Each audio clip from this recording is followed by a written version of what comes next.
Shannon Miller, the Miller Elder Law Firm.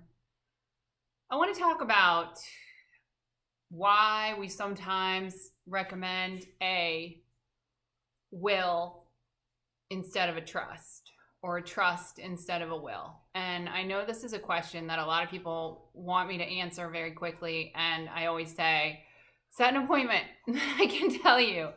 And the reason for that is that, there's a few reasons why sometimes a trust is the best answer. When we do our initial intakes, we always ask questions about, is this the second marriage? Do you have children by a first marriage?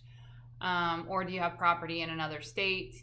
Do your assets exceed usually like 3.5 million?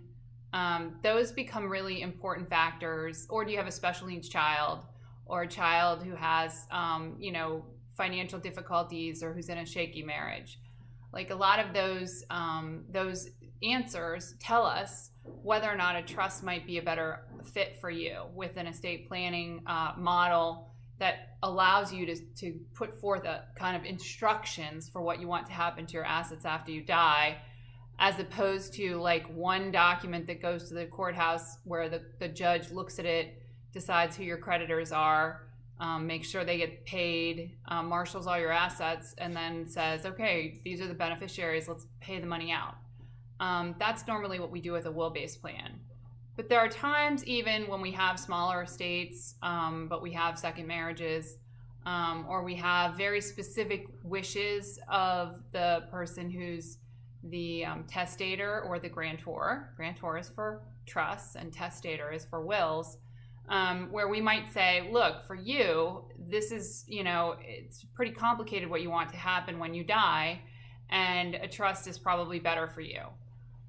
Sometimes people come to us and say, well, my whole goal is to avoid probate. Well, in Florida, probate is not that horrible. It does take time, but there are things that we can do to avoid a lot of probate with a lot of our assets, like doing those enhanced life estate deeds and titling accounts, life insurance, IRAs with beneficiaries on them.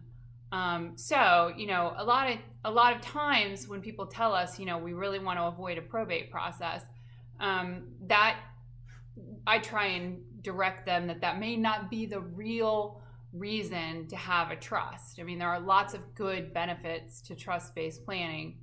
The whole point of this is, there is not a one size fits all, you should be in a will or you should be in a trust. We need to really have a conversation to determine whether or not what you want to happen to your stuff when you become incapacitated or when you die fits with the will-based plan versus the trust-based plan. Now, I will say that trust-based plans are usually more expensive. They usually require a lot more attention, meaning from the attorneys, and also from you in deciding how you want your trust to be set up.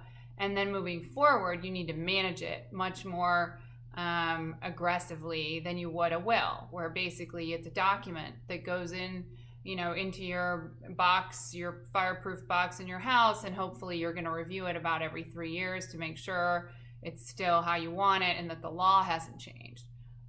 So I hope this is like a nice little summary as to why, when people come up to me at a cocktail party and say, should I be in a will or a trust? My answer is always, hey, give us a call so we can talk about what the best options are, after running you through a few questions. I hope this has been helpful. My name's Shannon Miller. I'm with the Miller Elder Law Firm.